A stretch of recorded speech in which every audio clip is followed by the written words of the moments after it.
सूत्र के सरल तरीके में आपका स्वागत है। बिंदु से परे देखने का प्रयास।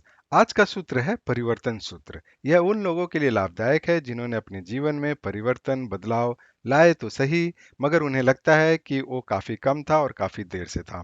वह जानने के लिए उत्सुक हैं कि इसे समय पर कैसे करें और जीवन को लाभदायक बनाएं। परिवर्तन सूत्र। परिवर्तन सूत्र यह नमूना डेविड ग्लीचर ने तैयार किया था। वेकार्ड और हैरिस ने वास्तव में बाद में इसी नमूने पर योगदान दिया था। यह सरल तथा शक्तिशाली उपकरण है जो आपको बदलने के लिए संभावनाओं और स्थिति का एक त्वरित पहला प्रभाव देता है। यह बताने की कोशिश करता है कि आप जो परिवर्तन करने का सोच रहे हैं, क्या वो उचित है भी कि नहीं, या उचित समय है भी कि नहीं। परिवर्तन सूत्र क्या है? यह है डी वी एफ। जब तीनों को गुणा करने से जो भी उसका प्रतिफल है, अगर वो आर से बड़ा होता है तो परिवर्तन करने का सही समय होता है। आइए परिवर्तन सूत्र को विवरण में समझने का प्रयास करते हैं। डी यानी असंतोष, वी यानी लक्ष्यों का विवरण, एफ यानी पहला चरण।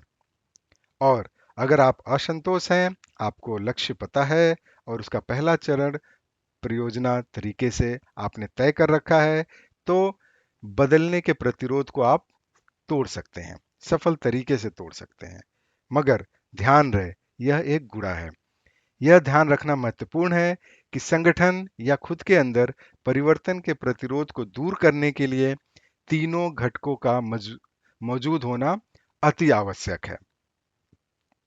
देखिए, वर्तमान स्थिति में आप असंतुष्ट हैं, बहुत अच्छी बात है।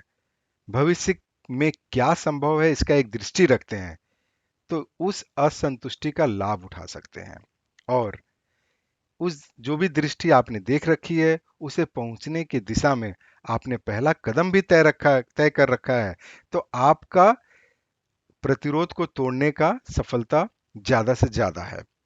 मगर ध्यान रहे, यदि तीनों में से कोई भी शून्य या शून्य के निकट है, तो उत्पाद भी शून्य या शून्य के निकट होगा और परिवर्तन का प्रतिरोध हावी होगा।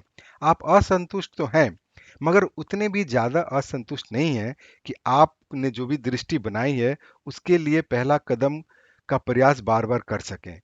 तो आपके लिए कठिनाई होगी और आपको इस वक्त परिवर्तन नहीं करना चाहिए। यानी असंतुष्ट का भावना उतना ज्यादा नहीं है, यानी कि वो शून्य है या शून्य के निकट है, तो आपको उसका लाभ नहीं मिलेगा। आइए इसको उदाहरण के माध्यम से समझते हैं। हमारे एक मित्र थे, उन्होंने एक संगठन में 10 साल पूरा किया। 10 साल पूरा करने के बाद हमसे बातचीत में उन्होंने बताया कि अब वो बदलाव चाहते हैं। हमने उनसे पूछा कि बदलाव का कारण क्या है।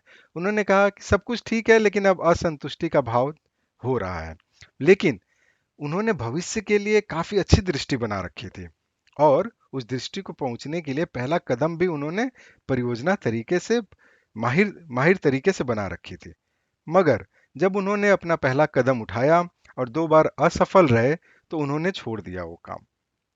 इसका मतलब यह था कि वो असंतुष्ट तो थे, मगर वो उतने भी असंतुष्ट नहीं थे कि वो उस प्रतिरोध को तोड़ने के लिए अपने पहले कदम को सुधार करते, उस रणनीति का सुधार करते और दोबारा कोशिश करते।